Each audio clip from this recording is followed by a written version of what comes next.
town, having hard times. There's no love to be found, having hard times in this crazy town, having hard times. There's no love to be found.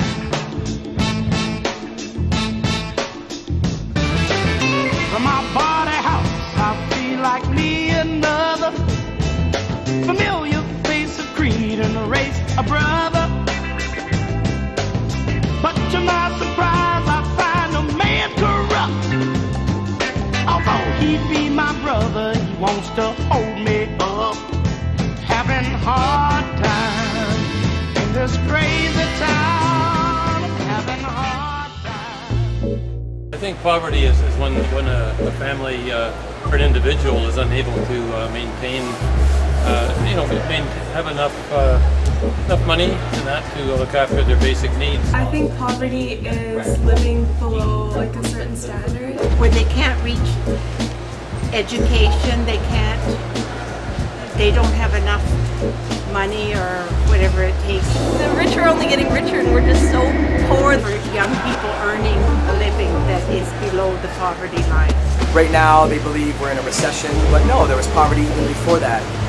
Basically there's poverty because there's not proper education, there's not enough funding for programs for people to go, change their circumstance. There's a lot of problems with that. Middle class families are now falling below the poverty line. Homeless has risen, I think, 30% since the Olympics.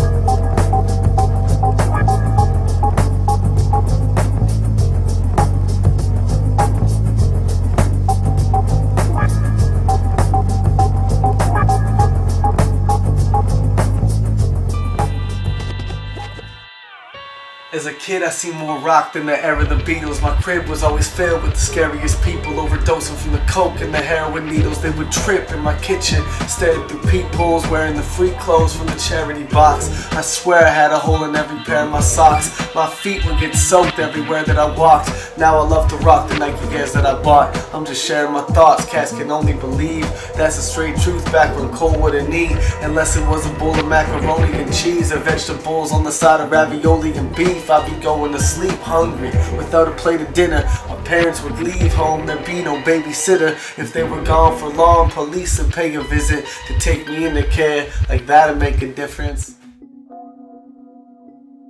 I go to school and I work in a nightclub, and I go to school in the daytime and I make music, and I use that music to feed myself when I'm hungry and have no money.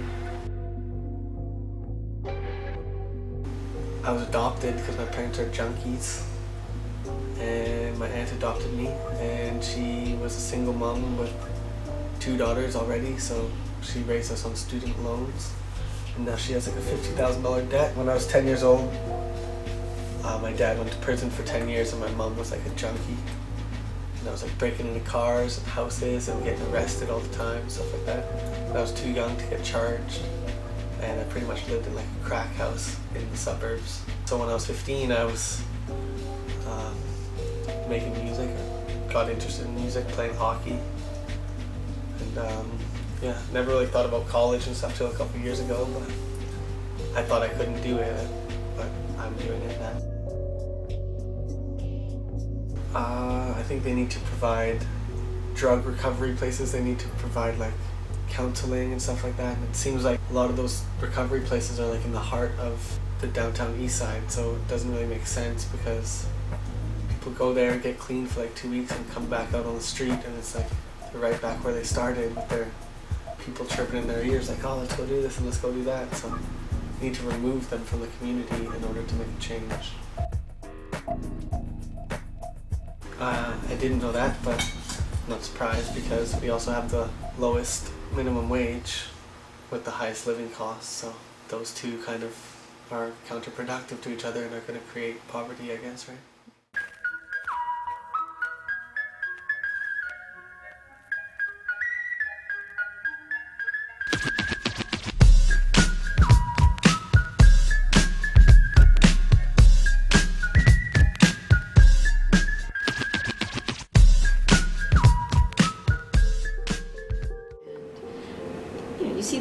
So what it does for families is put them in chronic stress, financial stress.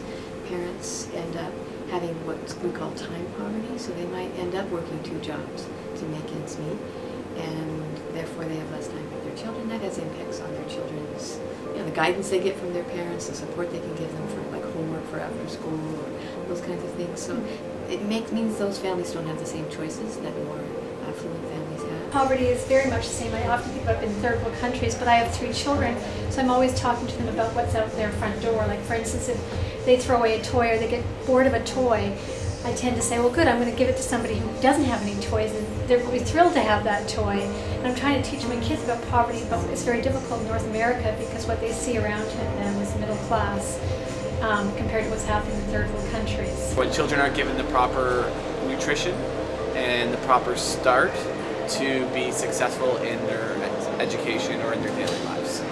A big part of what happens to kids in low-income families is social exclusion.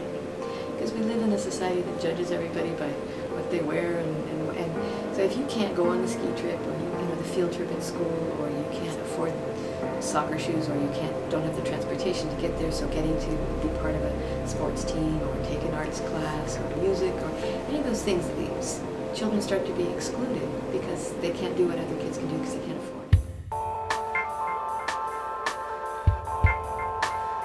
I don't think the government has done enough to sort of like help the people in need, like the people in poverty. It's getting really difficult for like students and people like the homeless that live around here, live around Vancouver. Schools are getting shut down and they're not getting proper textbooks they need. Tuition is being raised by it's raised over the past decade or something, like 100% from what it was, so they're not helping in the slightest. I think of my mother, who basically lives in poverty, but when I think when she was in welfare, she was given $700 a month, and then her rent was $700 a month, so basically she had to find terrible housing. I think that they're taking some, but probably not as much as they could. More funding would probably better benefit the situation of our youth. So if I think about the youth who are poor, it must be the exact same situation where they're not given housing, so they end up either living in shared accommodation or on the street, or not having the basic things that we need that should be given by people in charge, because they just want to stay rich and they don't want to give us what we need.